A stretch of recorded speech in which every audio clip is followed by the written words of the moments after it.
Queridos irmãos, boa tarde.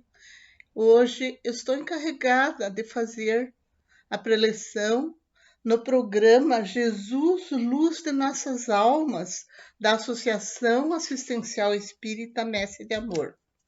Esse programa, criado pelo Sérgio, é muito belo, que nós estamos sempre estudando os livros de autoria de Amélia Rodrigues.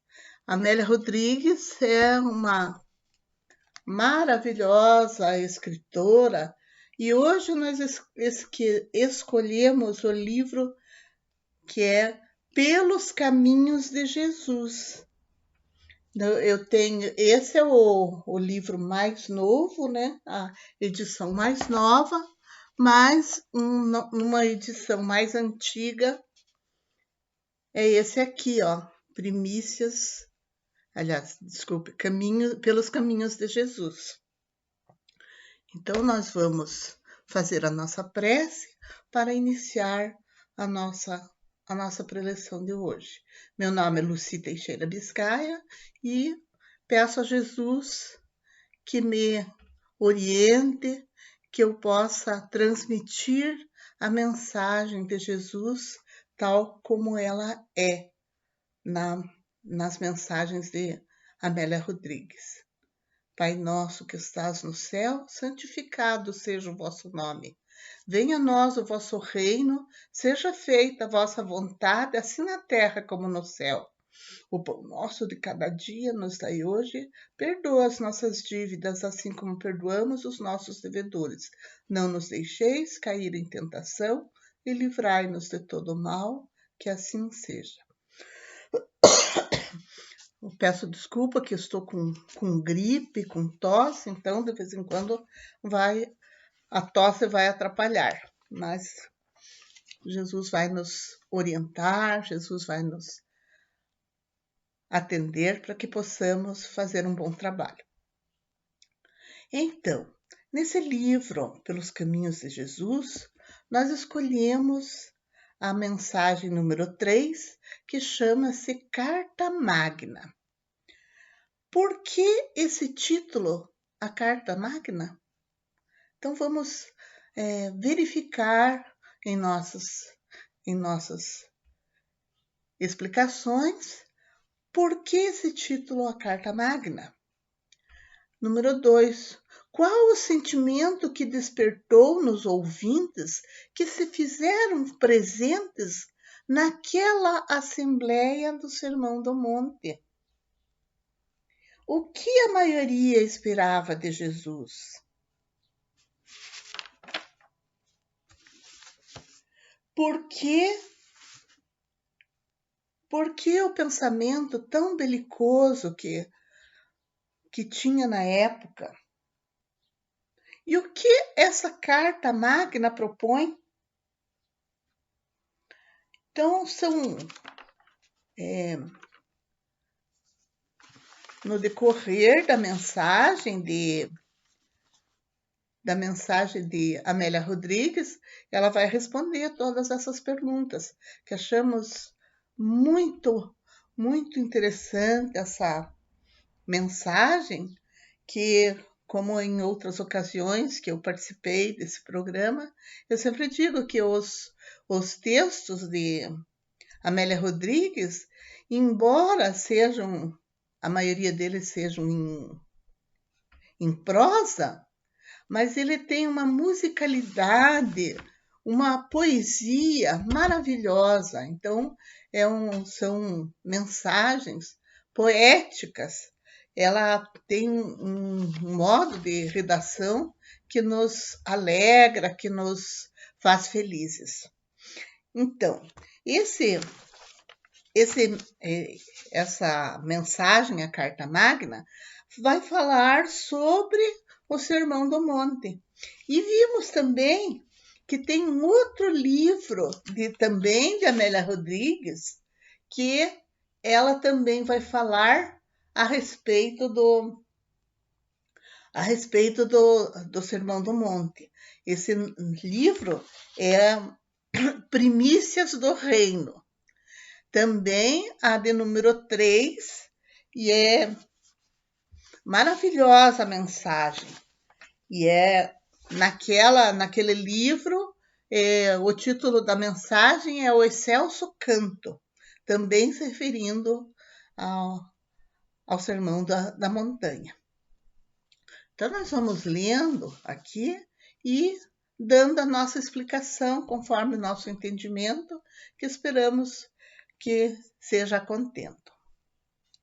Verbo lúcido e poderoso de Jesus acabara de compor a Carta Magna da humanidade, ao enunciar o Sermão do Monte no poema das Bem-aventuranças.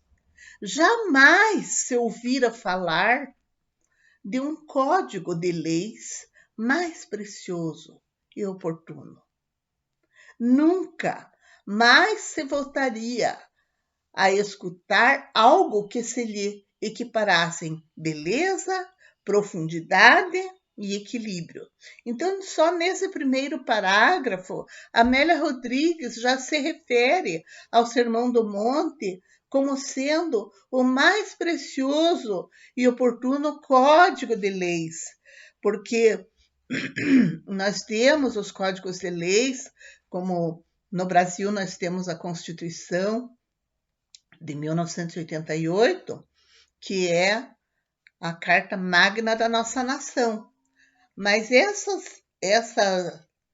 o Sermão do Monte, Jesus nos fez uma orientação para todos, para toda a humanidade, e em todas as épocas, em todos os tempos. Então, esses 5 adjetivos que Amélia Rodrigues nos diz, né? Mais precioso e oportuno. Beleza nunca se fez nem antes e nem depois.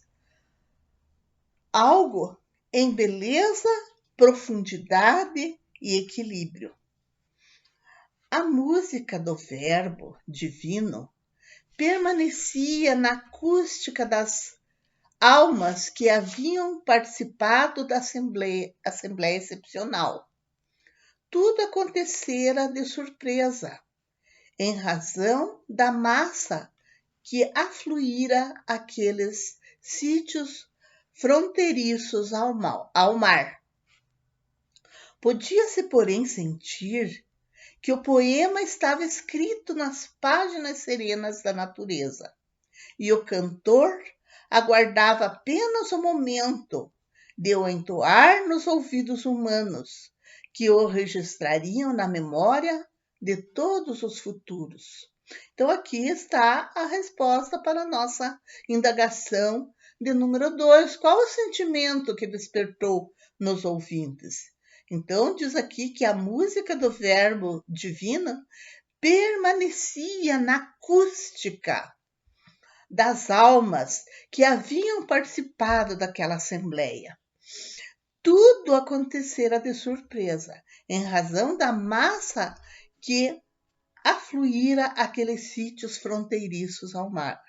Então, muitos foram para ver Jesus, para beber das suas orientações, e a sensação que eles tiveram foi maravilhosa, porque antes falava-se apenas em ódio, em olho por olho, dente por dente.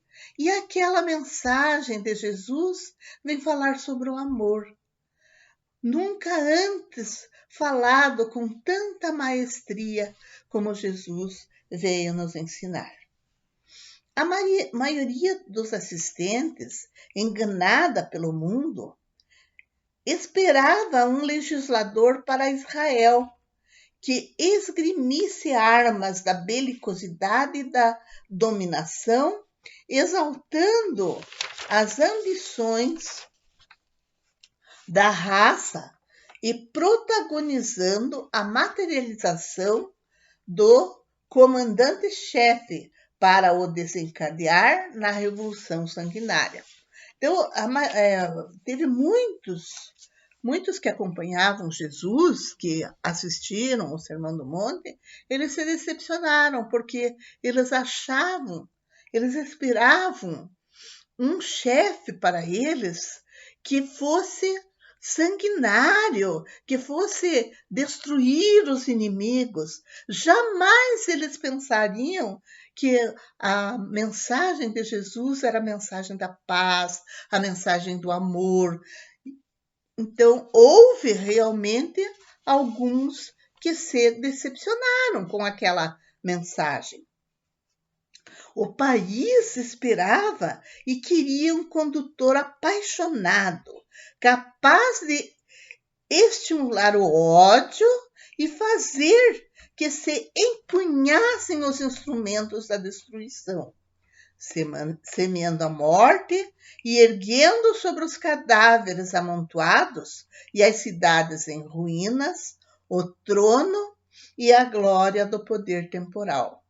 Estavam enganados, assim como nós vemos na história de Judas. Ele também estava enganado, ele também pensava nesse poder temporal. Tanto é que quando ele percebeu que não era o que ele pensava, né? Que prenderam Jesus para fazerem o que fizeram com ele, né? Ele se arrepende amargamente e vê no suicídio como a solução para aquele seu ato desvairado. Porque não era só ele. Muitos pensavam que Jesus veio para ter um poder temporal, para ser o chefe, instilar ódio, fazer com que muitos fossem dominados. Os dias difíceis do novo cativeiro que o Império Romano ora impunha deveriam ceder lugar às honras da liberdade política para o povo eleito, que pretendia a outros povos subjugar, impondo-se de forma arbitrária e criminosa. Então, muitos estavam muito inconformados com o Império Romano, que os escravizava, e eles queriam voltar à liberdade, eles queriam a liberdade e se achavam como um povo eleito, e que, com certeza, eles, esse novo líder que eles pensavam, né, pretendia a outros povos subjugar, impondo-se de forma arbitrária e criminosa. Então, para muitos, foi uma decepção aquele sermão do monte que Jesus só vem falar em amor, em tolerância, que bem-aventurados os mansos, porque possuirão a terra. São várias palavras de Jesus que vêm como diz Amélia Rodrigues nesse Primícias do Reino, ele diz assim, que foi a mais comovente história que já se escreveu. O maior amor que o mundo conheceu. O exemplo mais fecundo que jamais existiu. A vida de Jesus é permanente apelo à mansidão, à dignidade, ao amor, à verdade. Amá-lo é começar a vivê-lo. Conhecê-lo é plasmá-lo na mente e no coração. A vida que comporta a história da nossa vida, eis a vida de Jesus. A perene alegria, a boa mensagem de júbilo. Ele, eis o Evangelho. Então, essa mensagem da nossa irmã, ela continua sobre o que as pessoas pensavam e o que foi o Sermão do Monte. O que será que propunha essa carta, então, que ela chama de a Carta Magna? E no livro, nesse Primícias do Reino, já digo para vocês como é o nome.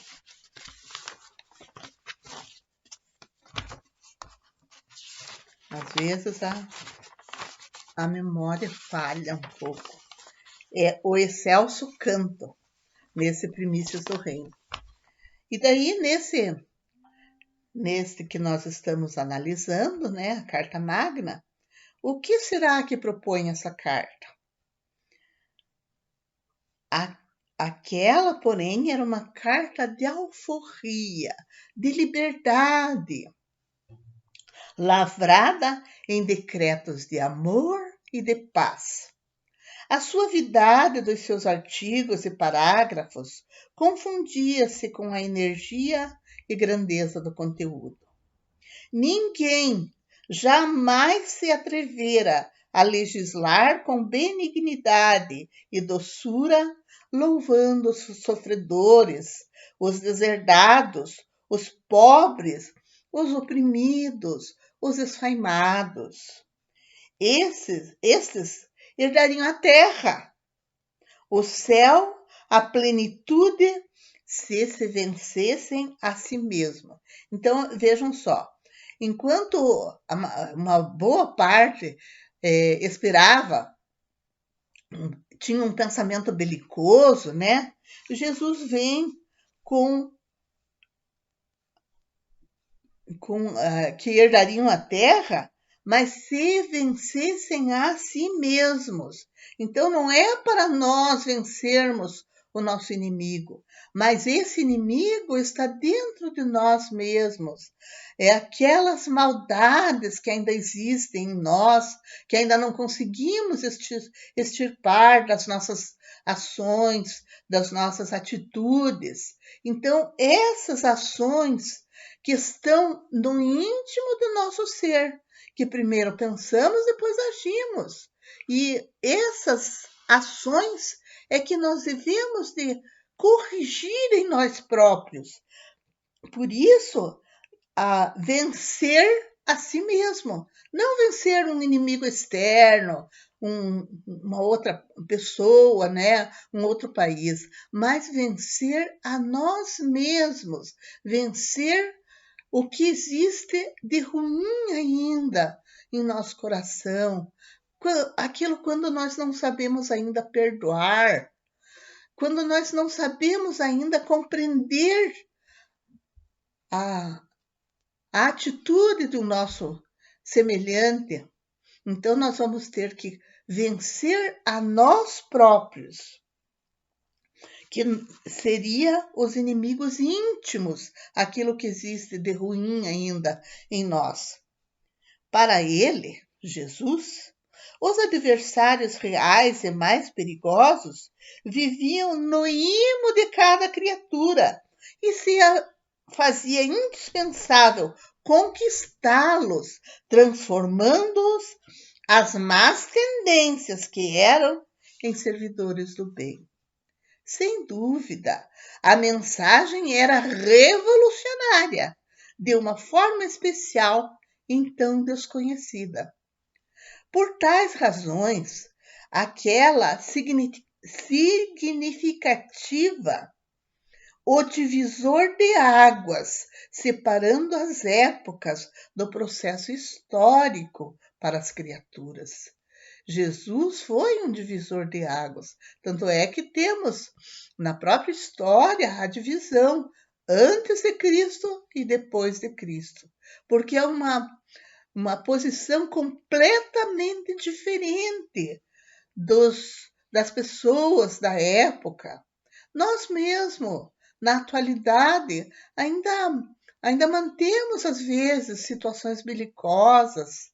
Nós vemos, por exemplo, essa guerra que está havendo da Rússia com a Ucrânia. Então, nós, seres humanos, ainda temos as situações belicosas. Ainda não conseguimos cumprir essa carta magna que Jesus deixou para nós, que tão necessário é lutarmos contra as nossas próprias imperfeições e não contra o externo, outras pessoas.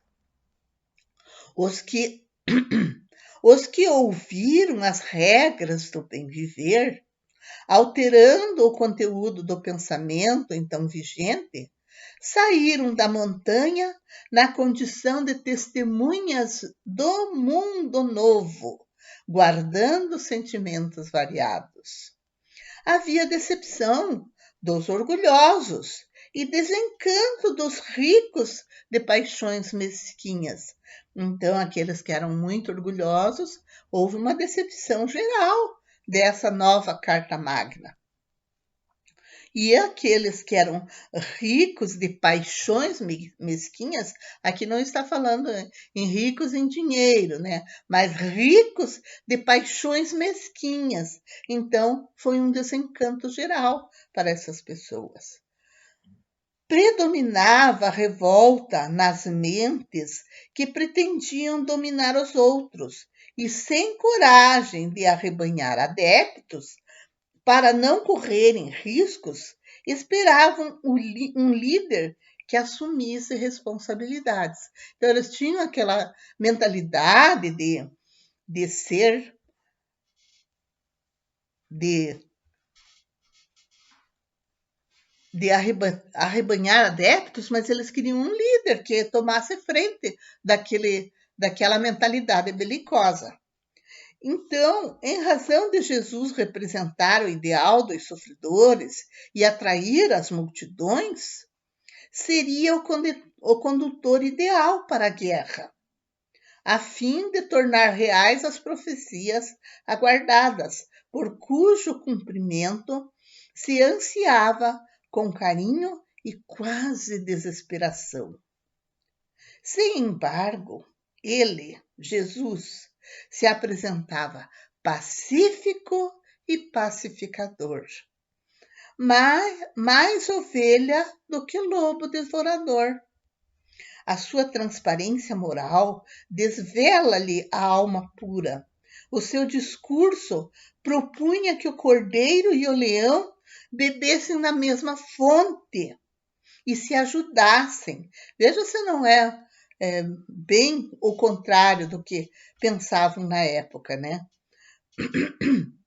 O seu discurso propunha que o cordeiro e o leão bebessem na mesma fonte e se ajudassem. Até hoje nós temos dificuldade de ajudar quem é contra os nossos princípios, quem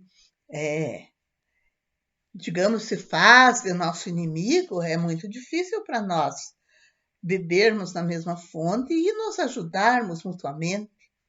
Mas já naquela época Jesus propôs isso, que inimigos passassem a se ajudar, que a pomba e a águia voassem juntas, confraternizando à luz do dia, que os cardos se abrissem em flor e nenhuma sombra de suspeita ou malquerença empanasse a claridade do afeto entre os homens.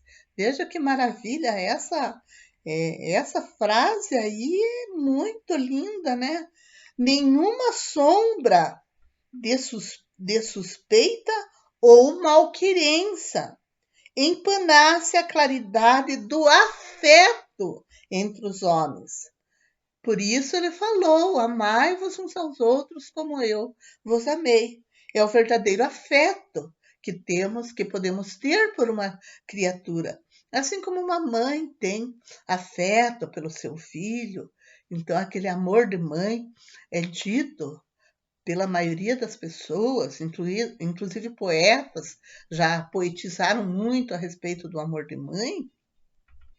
O dia que todos nós tivermos o amor igual as mães dedicadas têm por seus filhos, a humanidade terá dado um bom crescimento em seu progresso. Na sua voz, a voz de Jesus, felizes são os que sofrem com resignação. Ele não diz para nós não sofrermos.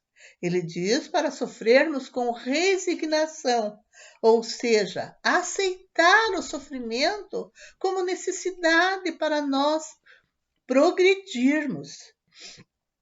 Na própria prece que Jesus nos ensinou, ele diz lá: seja feita a vossa vontade, ou seja, que seja feita a vontade de Deus e não a nossa.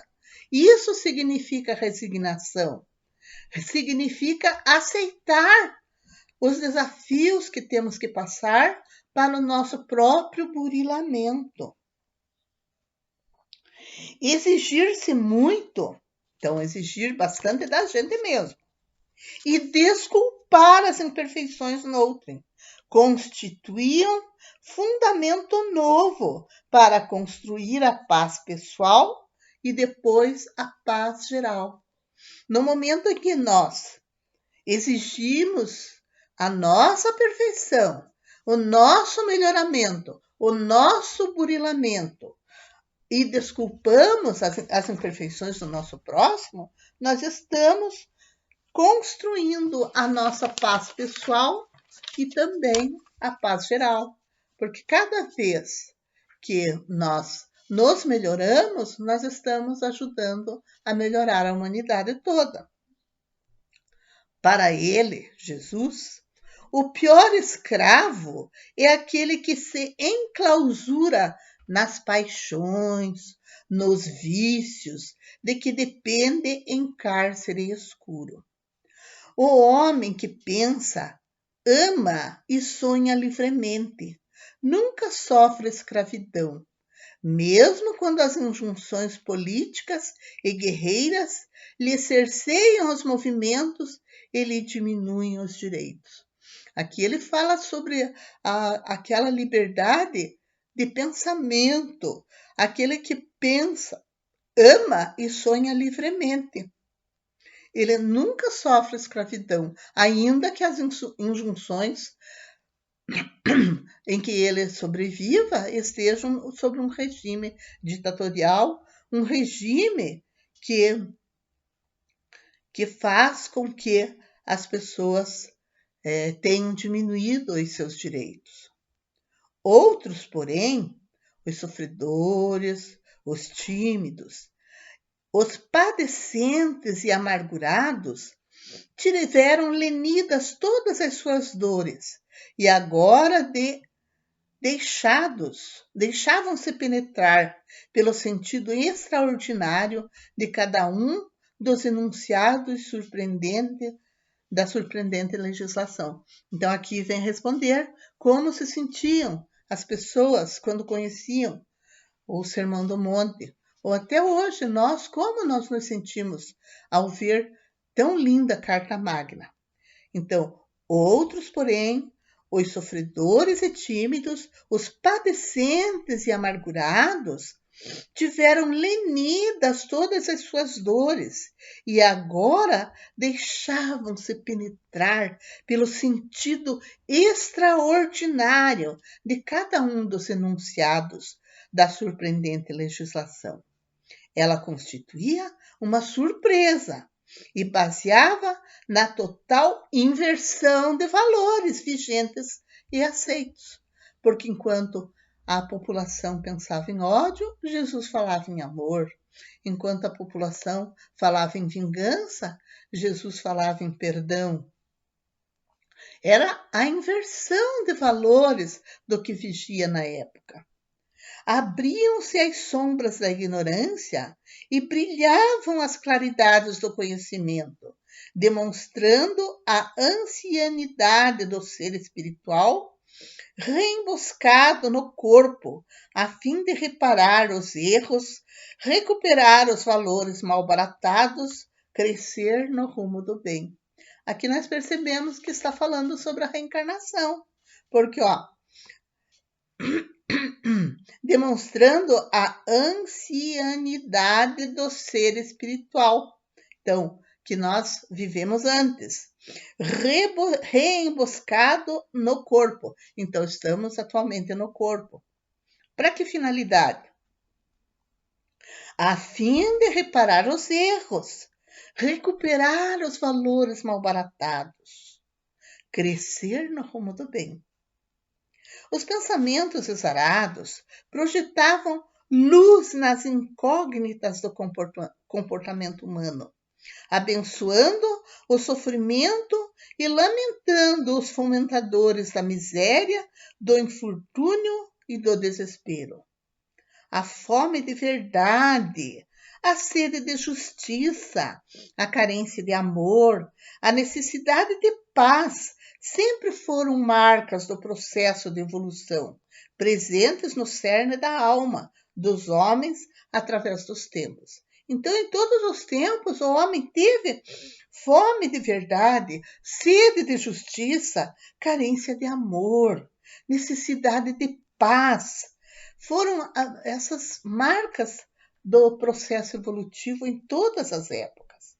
Ali, na paisagem ridente de Cafarnaum, do alto do monte, fronteiro ao mar azul, vejam como é poética esta nossa irmã. Ali na paisagem ridente de Cafarnaum, do alto do monte fronteiro ao mar azul, refletindo a majestade dos imbróglios transparente, iniciava-se a era da verdadeira libertação, que assinalaria a história, abrindo-lhe espaço para outras épocas no futuro. O líder era poeta. Jesus era poeta. Seu verso era musical. E sua palavra modulava a canção da vida eterna. As anteriores haviam sido vozes extremadas pela ambição guerreira e argentária, fomentando as conquistas das pessoas e dos espaços, de terras e ruínas calcinadas. Alienavam os vitoriosos que tombavam, mais tarde vitimados pela morte, na loucura do poder, sobre os vencidos silenciosos. Com ele, Jesus, não havia morte, sempre vida em triunfo. A sua era batalha sem trégua, para a conquista da glória sem fim. Não padecem os homens somente a fome da verdade, mas também a de pão e de dignidade. Não apenas a sede de justiça, porém, igualmente a de água potável, a de fraternidade, a de apoio, não tanto a carência de amor, todavia, a de amizade, a de compreensão, não só a necessidade de paz política lavrada com audácia nos gabinetes de luxo, por criaturas atormentadas que firmam acordos exteriores sob restrições dos sentimentos elevados, fruto de uma consciência tranquila que resulta de um comportamento ordeiro e digno. Então, aqui fala sobre a fome da verdade. Jesus diz: conhecereis a verdade e a verdade vos libertará. E aqui está falando que na época, como hoje nós temos fome de verdade, também a do pão e da dignidade. Quantas e quantas pessoas que sofrem de necessidades materiais e que quando nós temos temos condição de doar, que nós doemos, que nós estaremos auxiliando na diminuição do sofrimento na Terra.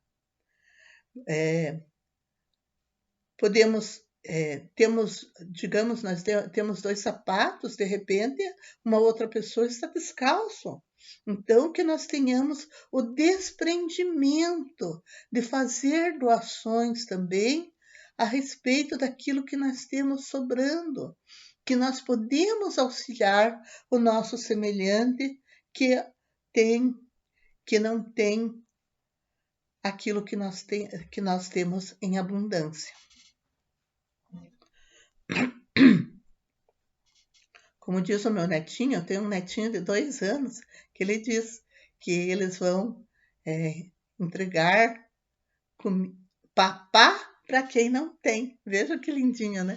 Papá para quem não tem. Ele naquela inocência de 2 anos de idade, ele já se refere a essa necessidade de nós doarmos aquilo que nós temos para quem não tem. Impressa nas páginas sublimes do tempo, passado, presente e futuro, porque a Carta Magna, o Sermão da Montanha, ele serviu para aquela época, servia para o passado e servia para o futuro, como está servindo até hoje para nós, mais de 2000 anos passados. A Constituição ideal permanece como legítimo código de liberdade, de direitos, de deveres e da paz sobre a inspiração permanente do amor, que é a linha mestra dessa carta de alforria para a humanidade, carta de libertação. Ela bastaria para nortear cada homem e todos os homens, cada povo e todos os povos. A sua simplicidade, na sublime perfeita do seu conteúdo, abordando os elementos essenciais para a vida, constitui o máximo para o respeito à criatura, ao que lhe compete realizar e receber. Legislação de amor e de justiça é o código de honra baseado nas leis naturais da criação. A pessoa humana aí se engrandece e exalta, assumindo a real posição de filha de Deus. As bem-aventuranças ainda permanecem desafiadoras, aguardando ser meditadas para que vividas conduzam da terra ao homem, lutador e sofrido, na direção excelsa do reino dos céus, que, no entanto, já tem início hoje, aqui e agora, no mundo transitório por onde deambula. Por onde anda, né? Deambula por onde anda. Então, vamos repetir o da Primícias do Reino, né? Que a mesma autora, né? Fala. A mais comovente história que já se escreveu. O maior amor que o mundo conheceu. O exemplo mais fecundo que jamais existiu. A vida de Jesus é o permanente apelo à mansidão, à dignidade, ao amor e à verdade. Seria essa a mensagem, né? E nós vamos encerrar com uma prece que o nosso irmãozinho Samuel Pótima Garcia Gonçalves, ele também, quando ele faz as palestras dele, ele termina com uma prece, o nome é Prece de Gratidão e o autor é João de Deus. Mas é muito bela, então nós copiamos do Samuel e vamos encerrar a nossa palestra com essa prece. Senhor Jesus, pela bênção de tua doutrina santa, que nos apoia e levanta para o reino de amor, pela paz que nos ofertas, pela esperança divina que nos conforta e ilumina. Bendito sejas, Senhor, pela carícia do lar, doce templo de carinho, que nos concedes por ninho, céu na terra, campo em flor. Pelo aconchego suave da perfeição que nos aquece, pelo consolo da prece, bendito sejas, Senhor. Pelo tesouro sublime de graças da natureza, pela serena beleza do mar, do jardim da cor, pela fonte que entretece poemas de melodia, pelo pão de cada dia. Bendito sejas, Senhor, em tudo que nos reserves, a luz de cada momento, o nosso agradecimento por tudo, seja o que for. Vivemos, Jesus querido, na alegria de encontrar-te, cantando por toda parte. Bendito sejas, Senhor. Essa poesia, essa oração está no livro A Luz da Oração, Antologia de Preces Mediúnicas, de Espíritos Diversos. E essa é de João de Deus. É a editora Matão, casa editora O Clarim, 1993, capítulo Prece de Gratidão. Páginas 126 e 127. Então, com essa prece, nós agradecemos por todos aqueles que estão assistindo agora e aqueles que vão assistir depois, desejando a todos muita paz, muito amor no coração e que estejamos juntos numa próxima oportunidade, agradecendo também a Associação Assistencial Espírita Mestre de Amor que nos convidou para essa preleção. Muito obrigada a todos e muita paz.